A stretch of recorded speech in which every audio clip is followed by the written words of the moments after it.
AI tools నేర్చుకుని passive income సంపాదించాలనుకుంటున్నారా? వెంటనే సంప్రదించండి. Hi, I'm Anjali, chartered accountant. ఈ ఎలక్షన్స్ ఏ విధంగా ఇంపాక్ట్ చేస్తాయి? నౌడేస్ ఎలక్షన్స్ అంటే not only politically, tax issues and cash related, అంటే ఈ ఎలక్షన్స్ కోడ్ వల్ల క్యాష్ క్యారీ చేయొచ్చా లేదా, ఇలాంటి ఇష్యూస్ ఇవన్నీ కూడా ఎలా ఇంపాక్ట్ చేస్తాయి పీపుల్ని, అండ్ మనం తీసుకోవాల్సిన జాగ్రత్తలు ఏంటి ఒకసారి చూద్దాం. ఫస్ట్, ఎలక్షన్ కోడ్ 50,000కి మించి క్యాష్ని క్యారీ చేయకూడదు ఎలక్షన్స్ టైంలో, ఎలక్షన్స్ ముందు కూడా. అండ్ 10,000 న్యూ థింగ్స్ అనమాట. ఎవరైనా కొత్త వస్తువులు కొనుక్కున్నప్పుడు 10,000 వాల్యూ అంతకంటే ఎక్కువ ఉన్నా కూడా సీజ్ చేస్తారు. సీజ్ చేయకుండా ఉండాలి అంటే ఏం చేయాలి?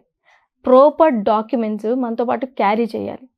ఫర్ ఎగ్జాంపుల్, మనకి 50,000 కంటే ఎక్కువ క్యాష్ తీసుకెళ్తున్నాం ఏదో పర్పస్ కోసం, విత్డ్రా చేసాం, బ్యాంక్ స్టేట్మెంట్, బ్యాంక్ స్లిప్స్ అవన్నీ కూడా చూసుకోవాలి. అవి ఎలక్షన్ పర్పస్ కోసం కాదు, మా పర్సనల్ యూసేజ్ కోసం అని చెప్పి ప్రూవ్ చేసే బాధ్యత మనదే. వాళ్ళు వినరు. డెఫినెట్గా మన డాక్యుమెంట్ చూపించి, లేకపోతే మన పర్పస్ కోసం అవి సాటిస్ఫై చేసేలాగా ఉండాలి. మన డాక్యుమెంట్స్ మన పర్పస్ని సాటిస్ఫై చేసే విధంగా. ఎలక్షన్స్ కోసం అని చెప్పి ప్రూవ్ అయితే మాత్రం నాట్ ఓన్లీ అమౌంట్ సీజ్ చేయడం, తగిన జైలు శిక్ష అట్లాంటివి కూడా ఉంటుంది. సో అండ్ ఆ టైంలో కొత్త వస్తువులు కొనడం, ఆ కొత్త వస్తువులు క్యారీ చేయడం కూడా రిస్ట్రిక్ట్ చేయడం మంచిది. మరి ఒకవేళ ఫంక్షన్స్, మ్యారేజెస్, లేకపోతే వేరే వేరే ఫంక్షన్స్ వచ్చినప్పుడు న్యూ గిఫ్ట్గా ఇవ్వడం కోసం వస్తువులో లేకపోతే క్యాష్ క్యారీ చేయాల్సిన పరిస్థితి వస్తుంది. అప్పుడు ఏం చేయాలి? సింపుల్, మా ఇన్విటేషన్ కార్డ్ ఏదైతే ఉంటుందో దాన్ని క్యారీ చేయాలి.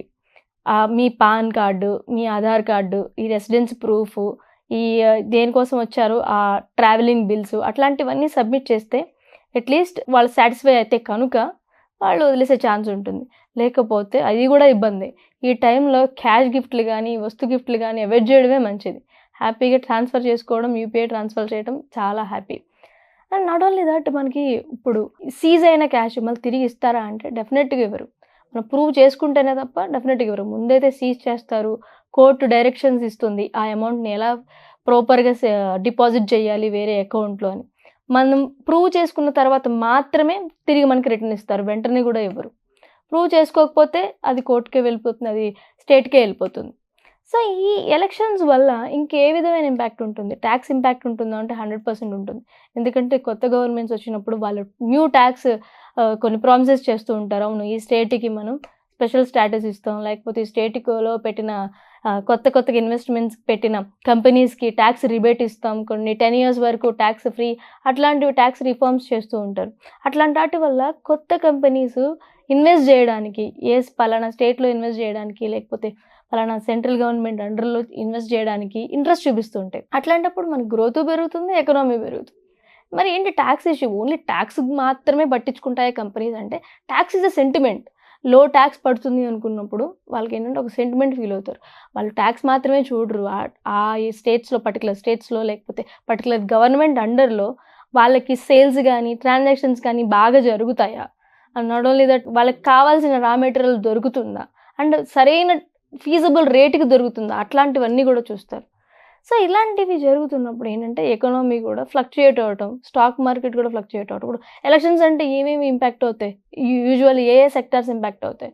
ట్రావెలింగ్ సెక్టార్స్ ఇంపాక్ట్ అవుతుంది, ఈ హోటల్ రెసిడెన్సీ సెక్టార్స్ ఇంపాక్ట్ అవుతుంది, ఫుడ్ ఇండస్ట్రీ ఇంపాక్ట్ అవుతుంది, అండ్ నాట్ ఓన్లీ దట్ ఈ టెక్స్టైల్ ఇండస్ట్రీ, ఇట్లాంటివన్నీ కూడా, రోడ్ ట్రావెలింగ్, ఇలాంటివన్నీ కూడా ఇంపాక్ట్ అవుతాయి.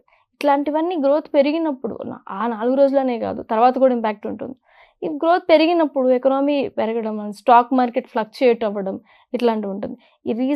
ఈ 2024 ఎలక్షన్స్ అనేవి చాలా పర్టికులర్, చాలా స్పెసిఫిక్గా అనమాట. ఎందుకంటే గుజరాత్ గిఫ్ట్ సిటీగా డిక్లేర్ అయ్యి అక్కడ ఐటీ హబ్, నెంబర్ 1 ఐటీ హబ్గా మారిపోతుంది.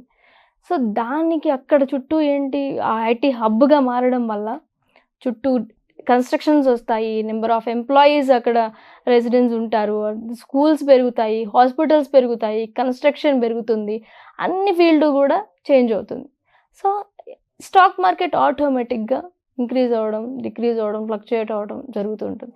దీన్ని దృష్టిలో పెట్టుకుని మనం ఏ సెక్టార్లో ఇన్వెస్ట్ చేయాలి, ఏ సెక్టార్లోంచి ఇన్వెస్ట్ చేయకూడదు, ఏది ఎక్కువ వాలటిలిటీ ఉంటుంది, అట్లాంటివి కూడా మనం కన్సిడర్ చేయాల్సి ఉంటుంది. ఈ ఎలక్షన్స్ ఓన్లీ స్టాక్ మార్కెట్నే ఇంపాక్ట్ చేస్తాయా, లేకపోతే స్మాల్ బిజినెస్ కూడా ఇంపాక్ట్ చేస్తాయి అంటే 100% స్మాల్ బిజినెస్ని కూడా ఇంపాక్ట్ చేస్తాయి.